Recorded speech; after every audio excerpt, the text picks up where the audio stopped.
Hey, bonjour. Aujourd'hui, on parle du Palahook. Comment qu'on arrive au développement du Palahook. Je me suis fait une petite feuille là, parce que j'ai tellement de choses que je voulais vous dire, puis je voulais essayer de rester concis dans ce que je vais dire.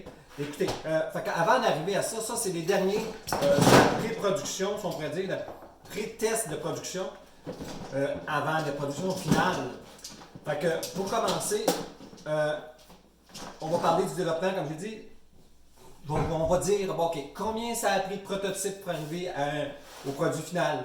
L'importance, chose que j'avais négligée, mais l'importance d'avoir des focus group, avoir une idée précise de qu'est-ce qu'on veut offrir. Tu sais, on peut offrir une Lamborghini, on peut offrir une Mercedes, on peut offrir une Volkswagen. Puis aussi, quelque chose qui est important, puis qu'on va voir l'erreur que j'ai faite dans le premier prototype, c'est la relation entre le coût de conception et le coût de fabrication. Ça ne va pas ensemble, ce que je croyais qu'il allait ensemble.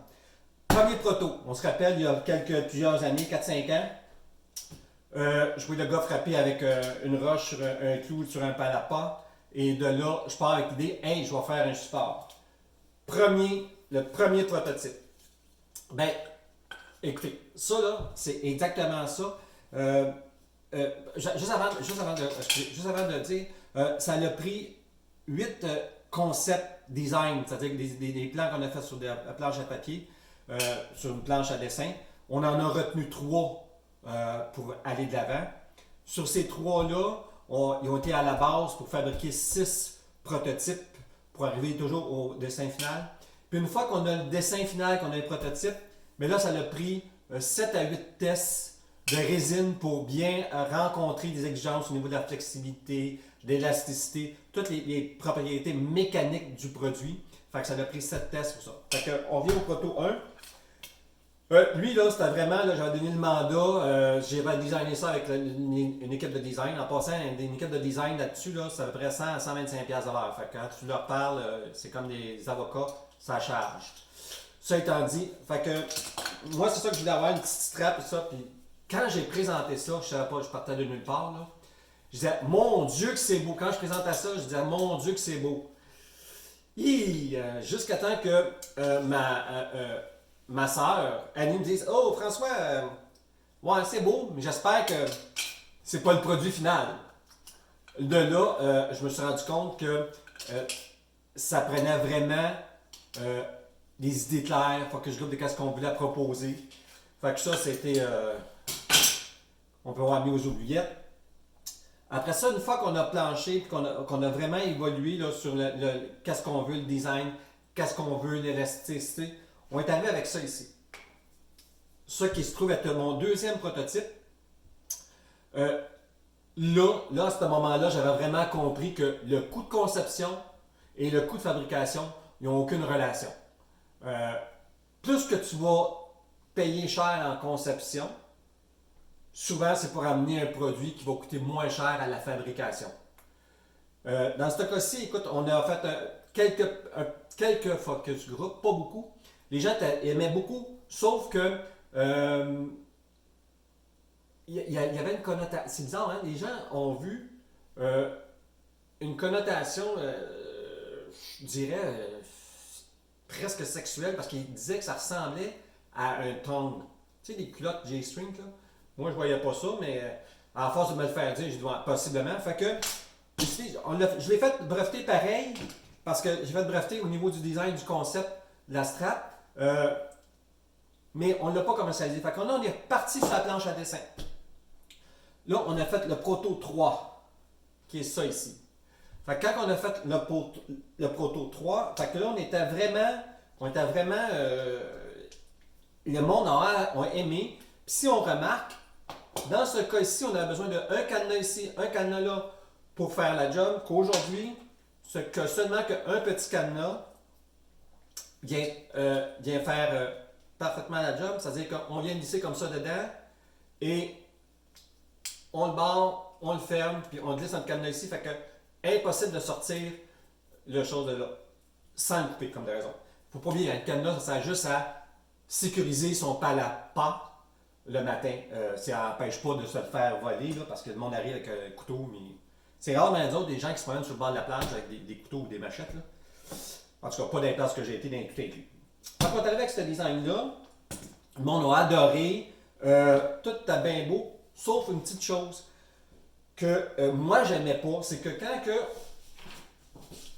quand on le mettait autour, puis qu'on mettait du poids, qu'est-ce qui arrivait? C'est qu'il basculait comme ça. Je trouvais pas ça très, très esthétique pour un produit. Fait que, on est rembarqué sa planche à dessin, puis on a regardé pourquoi que. Pourquoi que lui, il le faisait pas, puis que lui, il le faisait, ben, c'était à cause du point de levier, de pivot qui était plus bas. Fait que ça le faisait pas. Fait que là, on a refait encore. Là, on est rendu au Proto 4. 1, 2, 3, 4. C'est ça. Proto 4. Fait que là, on a changé de design. On a mis quelque chose aussi dans le bas pour venir à côté. Et de là, on est tombé sur la bonne voie. Fait que là, après ça, ce que j'ai fait au niveau du. On est rendu au Proto 4. Fait que là, tout est beau. Fait qu'on l'a fait protéger. On a fait. Vous voyez, ça, c'est une pièce qui vient à l'intérieur de ça ici. Mais on a fait des changements mécaniques sur l'ensemble qui sont invisibles, là, transparents pour l'utilisateur, mais qui font que ça renforce le produit, il devient encore plus costaud, plus robuste, il va durer encore plus longtemps dans le temps. Fait qu'avec le Proto 5, ben là, c'est là qu'on s'est mis à développer tout ce que ça prend. Fait que dans le Proto 5 et le Proto 6 en réalité, la finalité du Proto 6, c'est là qu'on s'est mis à faire des tests de résine. Ben, vous savez, ça là, c'est le tiers. C'est le tiers des tests de résine qui ont été faits. Parce que ça a pris, comme je disais, on a pris 7 tests de résine. Parce que, faut pas oublier, hein, on a l'élasticité qu'on recherche. Vous voyez, ça, c'est un test. L'élasticité qu'on recherche. Mais il y a aussi la résistance mécanique. Parce que on peut avoir quelque chose d'élastique, comme ceux-là, ici, je me rappelle bien. Ouais, ils sont élastiques, mais une fois qu'ils sont étirés, ils ne regagnent pas leur élasticité. Fait que c'est toutes sortes de petites choses comme ça que quand on est rendu avec le produit fini, ben là, on se met à faire des tests mécaniques. Fait qu'on a eu des tests de flexibilité. C'est qu'est-ce que. Le test de flexibilité, d'adhérence, parce qu'une fois qu'il est mis autour du palapa, ben, il faut s'assurer qu'il ne descende pas sous la charge. Même si on a ça ici qui vient le barrer, il peut quand même descendre. Fait qu'il faut avoir une certaine adhérence à tout type de tronc de palapa. La plupart du temps, c'est en bois. La mise en charge. Ce qui est important, c'est que quand on a fait nos tests, pour le choix de la dernière résine et ainsi de suite, on prend un qui barre. Fait que qu'est-ce qu'on a fait, c'est que je l'ai mis sur un tronc de palapa et j'ai mis